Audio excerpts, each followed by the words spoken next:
You guys, welcome to Sick of Pricks, a type 2 diabetes podcast. I'm Mary, your diabetes bestie. And today we're talking about something that I think every single person with type 2 diabetes has experienced: nutrition overload. And it's not because eating is complicated. It's because everybody has an opinion about what you're supposed to eat. Your doctor says one thing, the dietitian says another, your cousin lost 40 pounds eating carnivore, your coworker does keto, someone on TikTok says that oatmeal is terrible, the next video says oatmeal is the healthiest breakfast you can have.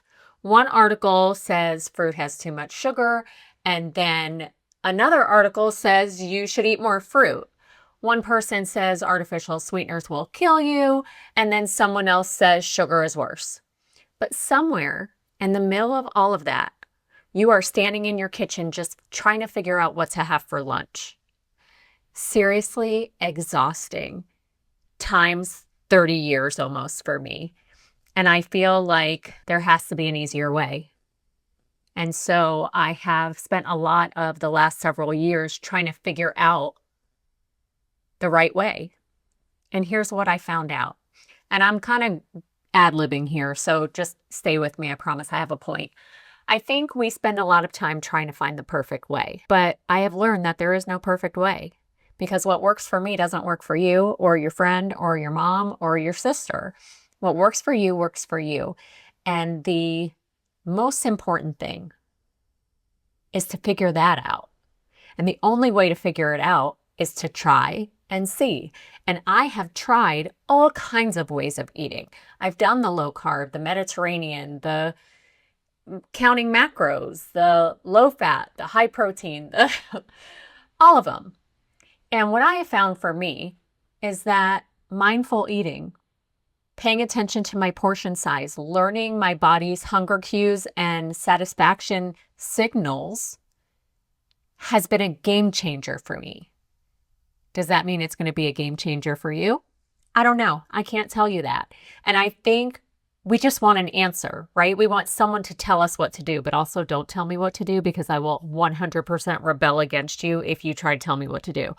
It's complicated, you guys. So today's episode, we're going to try to untangle a little bit of it and see if we can come to some sort of plan for you. Not because I'm telling you to, but because it makes sense for you.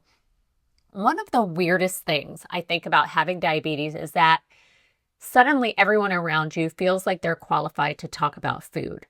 The doctors, the dietitians, health coaches, books, podcasts, Facebook groups, Instagram, TikTok, insert your favorite social media here, your aunt, your neighbor, the cashier who noticed you bought ice cream and you have a Dexcom on, even complete strangers. And some of those voices for sure deserve your attention, namely your doctor, your dietitian. Evidence-based information, 100%. But somewhere along the way, we started to give equal weight to every opinion we hear. And that's where things get really confusing. So I mentioned I have been living with type 2 diabetes for almost 30 years. And that means I've done pretty much every nutrition trend imaginable. I mentioned them earlier, like the fat-free, the 100-calorie packs, the eat eggs, don't eat eggs. I once saw a diet, I think that was all eggs. All you ate all day was eggs. It was the most bizarre things. Eat butter, don't eat butter. Carbs are the enemy. No, fat is the enemy. Seed oils are the enemy. Enemy, enemy, enemy. Okay, fine, but tell me what to eat, right? Ice cubes? I don't know. Every time a new trend came out, part of me wondered if that was the magical solution for me. Like, maybe that's what I need to be doing, and everything that I've been doing to this point is wrong. I think that's what keeps us stuck. We believe that there's this one magical way, one meal plan, one perfect set number of carbohydrates per meal, one food list that is the end-all be-all of your nutrition plan. We just want that one person who has finally figured it out. So we keep searching and searching and searching because we just want the right answer. Because once we have that right answer, everything will get easier. Except, like I said, there isn't one right answer. There are general principles that work for most people: protein, fiber, vegetables, consistency, paying attention to your blood sugar, getting enough movement, hydrating your body, sleeping, managing stress. But how that looks from person to person, that's going to be different. Here's something I wish more people realized. Nutrition isn't just healthcare anymore. It's content. Think about your social media feed for a second. Whichever, Facebook, TikTok, Instagram. Nobody goes viral saying, "Hey everyone, eat more whole foods and vegetables and be consistent." That's boring, right? But you see a post on your page that says, "This one breakfast food is destroying your pancreas." Now, people click. Everyone pays attention because fear gets attention. Outrage gets attention. The normal stuff, not so much. The louder the claim, the more likely it spreads. But that doesn't automatically make it true.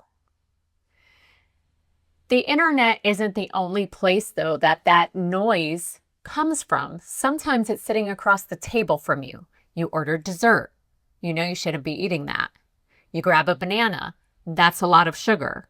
You skip the bread. Well, you need carbs. You eat the bread. I thought diabetics couldn't have bread. It's like, pick a lane, okay? Decide. No, actually, don't decide anything about my plate. Like, stay out of my plate. Most of the time, though, people aren't trying to be hurtful. They're repeating something they heard somewhere. But just because they have good intentions doesn't automatically mean that they're giving good advice. And after hearing enough comments, you start questioning every single thing you put on your plate. And that's exhausting too. But you don't owe everyone an explanation. And this took me years to learn. I don't have to justify my lunch to anyone. I don't have to defend my dessert, and I don't have to explain why I chose brown rice over white rice. I just don't have to do that. Sometimes the healthiest response isn't explaining yourself. It's simply saying, "I've got it, thanks." Or, "I have a plan with my medical team." That's enough. Not every opinion deserves your energy. Sometimes protecting your peace is healthier than winning the conversation. Here's what changed everything for me. For a long time, I trusted everyone else's opinions more than I trusted my own. If somebody sounded confident in what they were saying, I assumed that they knew something I didn't. But eventually, I realized something. Nobody, and I mean nobody, knows my body better than I do. My CGM tells me things that TikTok can't. My blood work tells me things Facebook can't. And my energy tells me things an influencer can't. That doesn't mean I ignore medical advice. It's actually the opposite of what I'm saying. It means I work with my healthcare team and I use my own data to drive my decisions. Diabetes isn't managed by opinions. It's managed by information that actually applies to me. These days, whenever I hear some new nutrition claim, I run it through a few filters, like just in my brain, okay?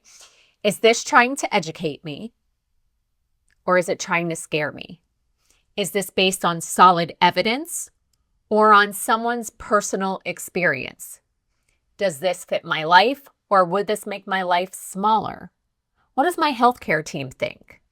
And maybe the biggest one, what does my body tell me? Because I can argue nutrition on the internet all day long.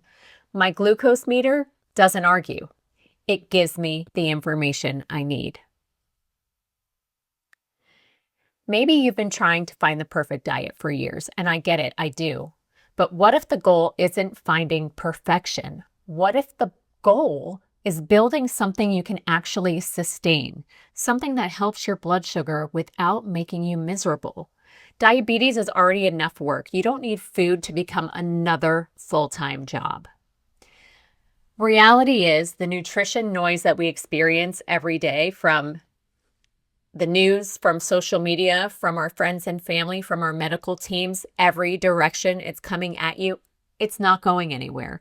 There's always going to be another documentary, another influencer, a best-selling diet book, miracle food, some other villain that they're trying to make us scared of. There's always going to be another person convinced they've solved diabetes for everyone. Let them talk. You don't have to hand every single one of them a microphone.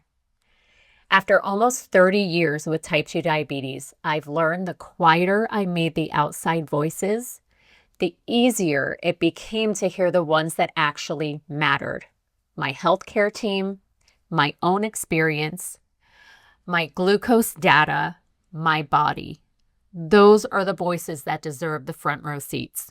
So if you're feeling overwhelmed by all the conflicting advice, take a deep breath, close the app, step away from the comments section, go make yourself dinner, and remember, you don't have to eat perfectly. You just have to keep showing up one meal at a time. All right, that's it for today's episode of Sick of Pricks. If you enjoyed the episode, don't forget to like, comment, and subscribe. It helps more than you know. And if you've ever thought, why did no one tell me this stuff sooner? That's exactly why I wrote my book, This Wasn't in the Pamphlet. It's real life with type 2 diabetes without the sugarcoating. You can grab it on Amazon or get a signed copy from my website if you want something a little extra. And if you're ready to connect with people who actually get it, come join my Facebook community, Sugar Mama Strong. It's a safe space for support, accountability, and real conversations about health, goals, and life. You can also follow along on Facebook and Instagram for more daily motivation and updates. Everything's linked in the show notes. Thanks for listening, and I'll see you next time.